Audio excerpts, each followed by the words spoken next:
Hi, it's Amanda Cassar from Wealth Planning, and I am with the fabulous Jenny Brown from JBS Strategists, based in lockdown Melbourne at the moment. And we're here to talk a little bit about financial secrets revealed, because Jenny did reveal some fabulous secrets to me in the book when I was lucky enough to write that and interview her. So how are you going in lockdown, Jenny?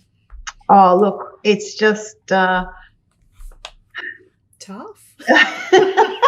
That's about it.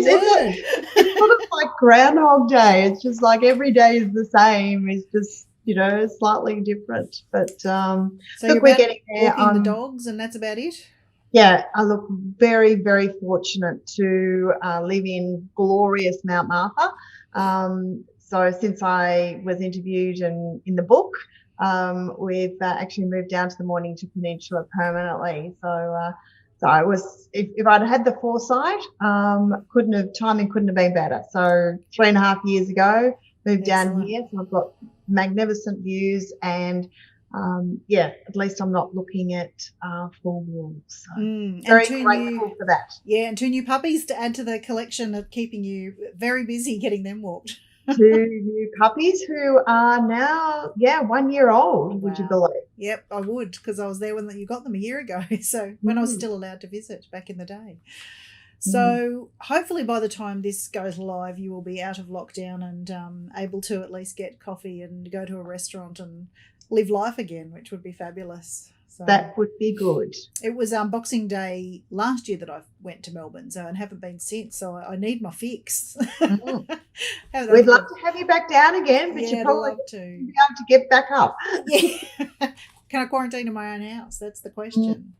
Now, I loved one of the quotes that happened right at the start of the book. You said, just start. There's never going to be a perfect time, but get started. So to get started between us, you've been an advisor for many years. Can you tell me, please, how you ended up falling into financial planning? And that's probably about it. I did fall into financial planning. So back in the recession, we had to have Paul Keating's, would you believe? And now we're in the middle of another recession. I was made redundant from advertising, and so I couldn't get a job because none of the advertising agencies were putting anyone on, and everyone was saying, well, no, we're actually going to cut back. So I answered an ad, and the ad was Think and Grow Rich. If you want to earn in excess of X, call this person. And I'd read Napoleon Hill's book, Think and Grow Rich, and I thought, yeah, I can do that. So I answered an ad, and it was to work in the insurance industry. So looking after clients for life insurance, income protection, trauma insurance.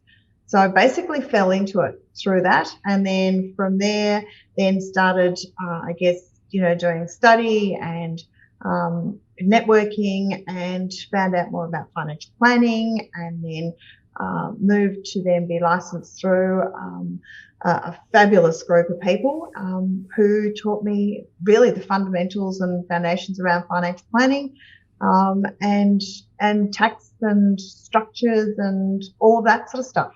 So I think I remember about 25 years ago, I was working as a secretary for a life insurance one day, and it seemed almost overnight we became personal assistants to financial planners, and I'm not quite sure how it happened, but we started that progression that we're still on the pathway now from industry to profession, and we're so much closer now with what's the changes in Australia. So it's certainly been a long journey. Absolutely. Now, Can you tell us a little bit about your history? My purpose when I first wrote the book was to find out what influence, I suppose, that people's families, especially their parents, had on them when it came to money, if there were actual stories that you were told by your parents, or were there just those lessons that you picked up around the trap? So what's a little bit about your history and how money, what it meant to you from very little? Yeah, it's interesting. I mean, we were growing up, I've got a brother, and we grew up on an orchard, which is now, developed, and, it's house on house on house. But back then it was 3.5 acres. Dad had the view that he wanted to live in sort of a rural-ish sort of area.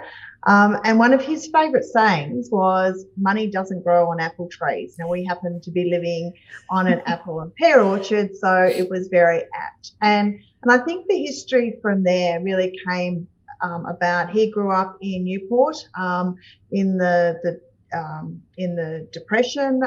He fought in World War II. He basically joined up as soon as he could.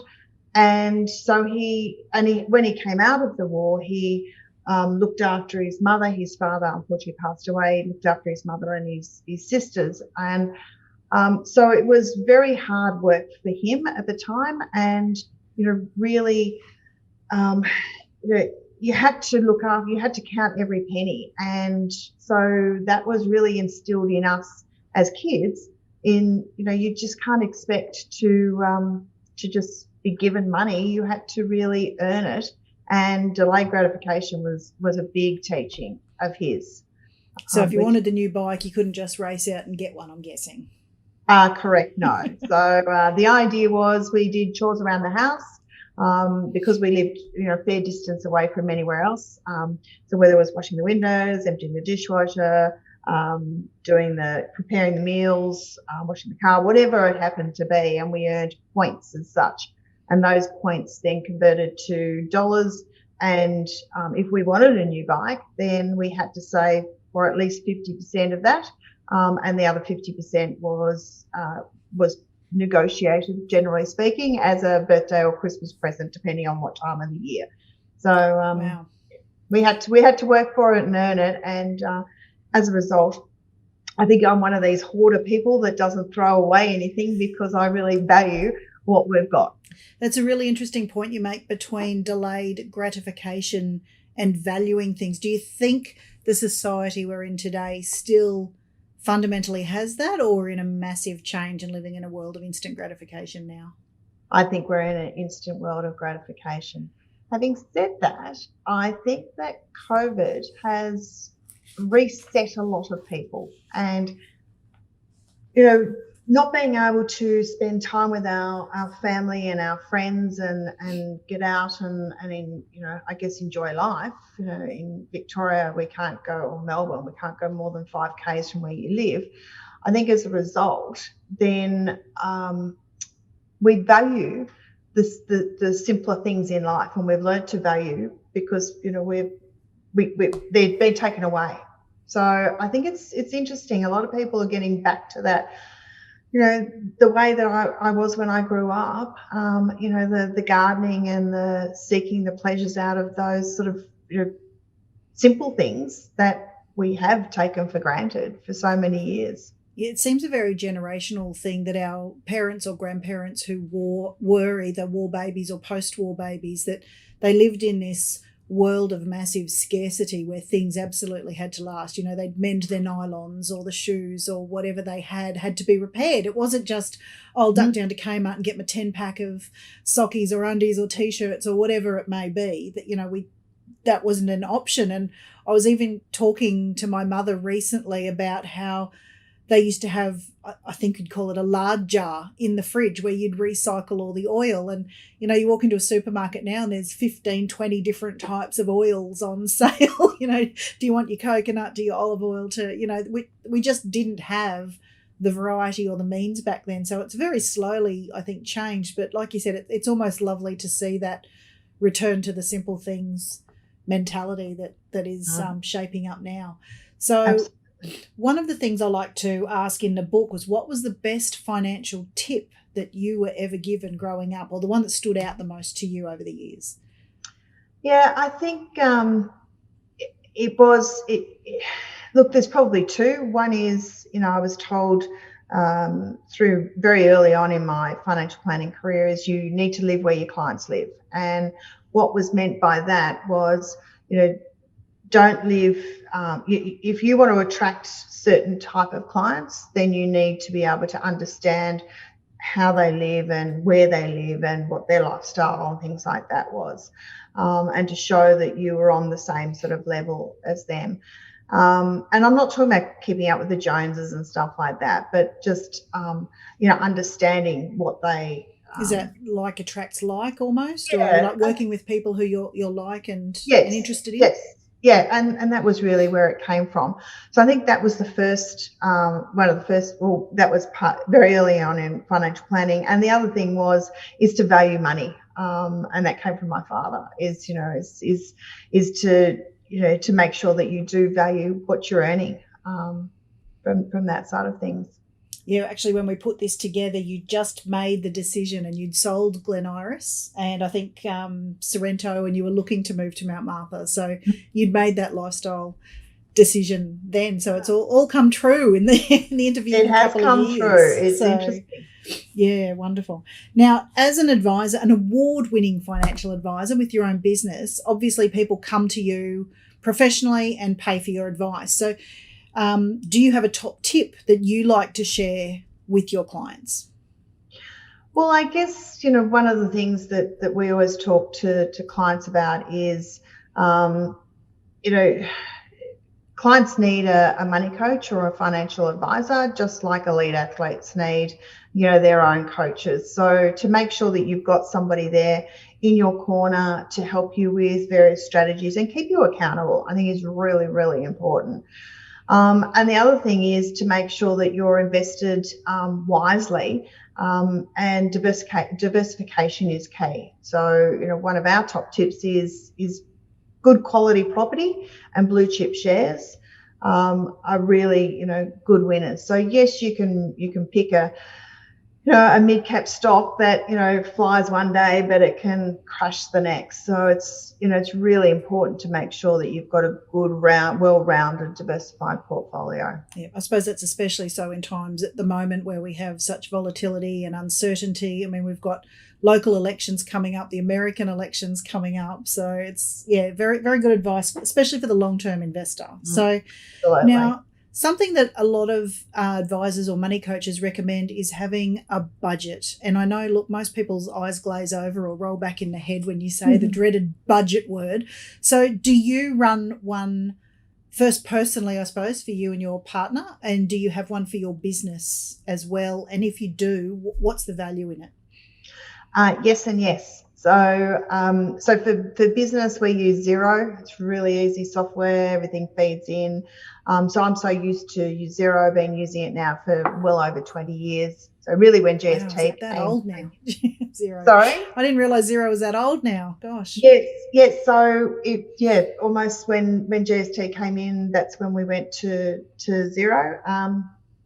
And because I understand it and use it every day, then I set one up for me personally, or for us personally. And again, bank feeds feed in and I categorize so I know exactly how much we spend on groceries, on the dogs, on the household maintenance, I can tell you what the rates are, the water, the electricity, all of that sort of stuff, what we spend on clothes, health.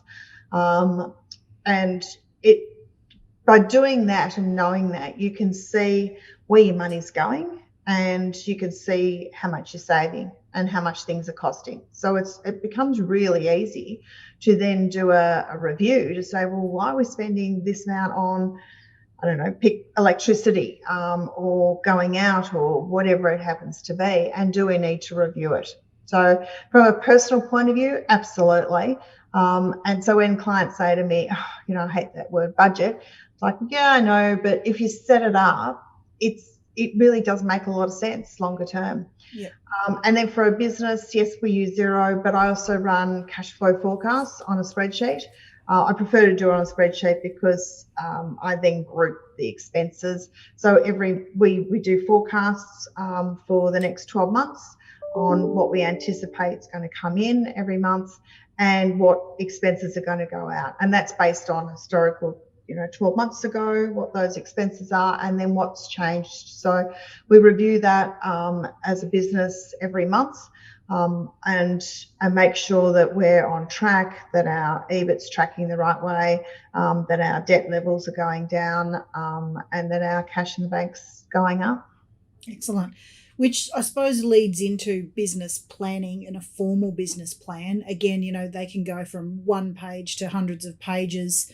and either be a living, breathing document or something that sits on the shelf and might get pulled out now and then.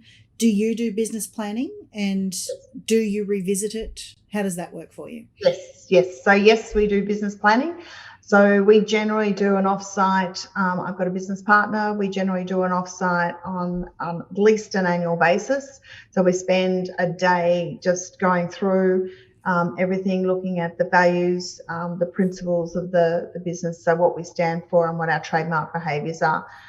From there, we then look at what we need to get. And as I said, I do cash flow forecasts and planning from a numbers point of view on a monthly basis, but we also model that out over the next sort of 12 months, 3 years. So from that side of things, we do that. We have a business coach, because I'm a big believer in coaches. Just like, we're coaches for our clients, we as a business need a business coach. So we've got one. We catch up at least on a monthly basis. During COVID, it's been a little bit more frequently because we've done training with the team. And in that, we make sure that we work on the various areas within the business that we need to work on. And we have quarterly board meetings. So those quarterly board meetings are reviewing what the income we've earned from clients, where new clients have come from, the sources. We look at our profitability. We look at any clients that, may have left us during that period and why that would be. So it's really, we do drill down into quite those detailed. So for people who've never, I suppose, looked at using an advisor before, and I know the stats for both Australia and the UK are under 20% of the population who can actually seek advice, why would you encourage people to actually chat with an advisor? I know you have touched on this with the elite coaches, but is there any other, I suppose, standout reasons why people would want to see an advisor? Because the I suppose conception is that it costs money to do it, so people need to invest probably an amount to do it. So why would they do that? What benefits would they get from seeing a professional advisor? Well, I think that, we don't know what we don't know. And an advisor will keep you on track. Generally speaking, will keep you on track. Will help make sure that you draw out what your goals are, what you want to get out of life and what's important to you in life, and then help you put a plan in place. Now, you might only need to engage that advisor for a short period of time, or you might want to work with them longer term. Depends on how hands-on you want to be. So a lot of our clients, they want to know what's going on, but they're quite happy then to outsource the rest of the investment decisions and that sort of stuff to us as specialists. Whereas, some clients, they want to do all their own trading and things like that. And, longer term, they're generally not the right clients for us to work with longer term, but we can always, sit down and touch on their plan to make sure that they are on track to achieve their goals. And I think that's the key, is that, often things change and strategies change. And so if, you want to make sure that you're maximizing that to get ahead and achieve those goals. I think what you're saying is so true across so many different areas. If people want to lose weight, they know they need to eat less and exercise more. It's not rocket science. Yet they'll join a gym or get a personal trainer or, or get a workout buddy. It's that accountability, I think, that motivates us to get there and keep going. I mean, we know what to do, and there's so much information available now that may or may not be true. Yeah. But having that person, that professional who can push you that little bit harder or take you to places you probably wouldn't have gone before with the education and the knowledge that you're gaining, that it's that beautiful relationship where you are holding them accountable. Now, you did touch on something that's a little bit newer, I suppose, in financial advice, where people would come and have these long-term relationships. I'm personally finding in my own business there's more a rise of what I'd call ad hoc sort of advice, where people do come and, just want a one-off thing. Do you think that will continue? And that's, I suppose, since the rise of COVID, there's more going, right, I just need this one-off checkup. Do you think that's going to continue? I think it will.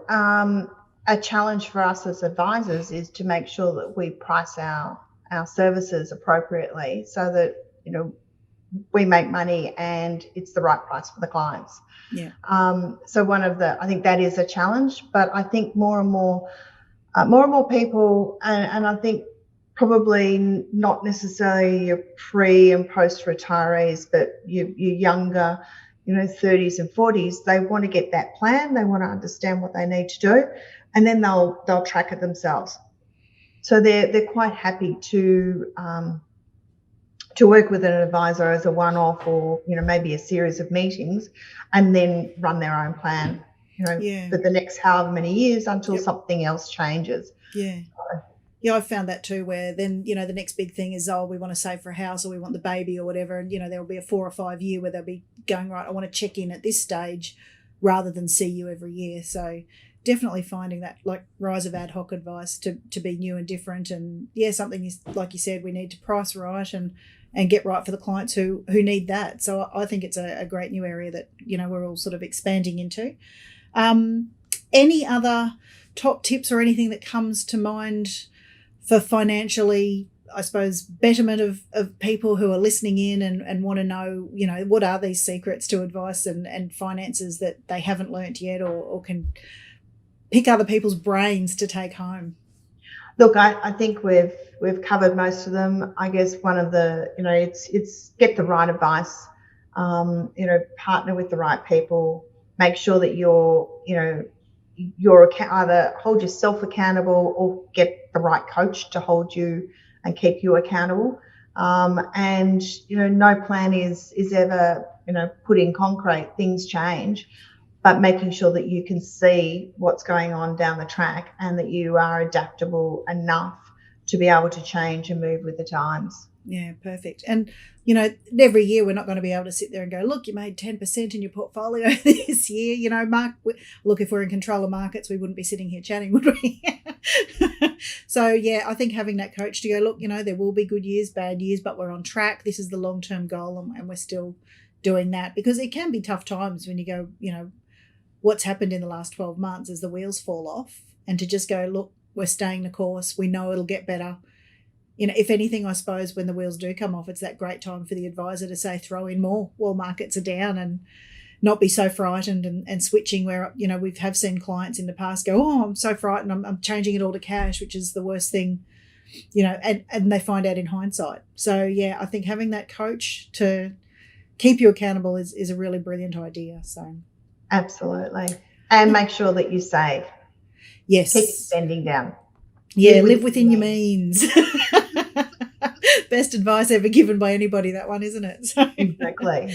Perfect. Well, thank you so much for sharing that with us, Jenny, today. Really appreciate it. Thanks for the opportunity. Great to chat.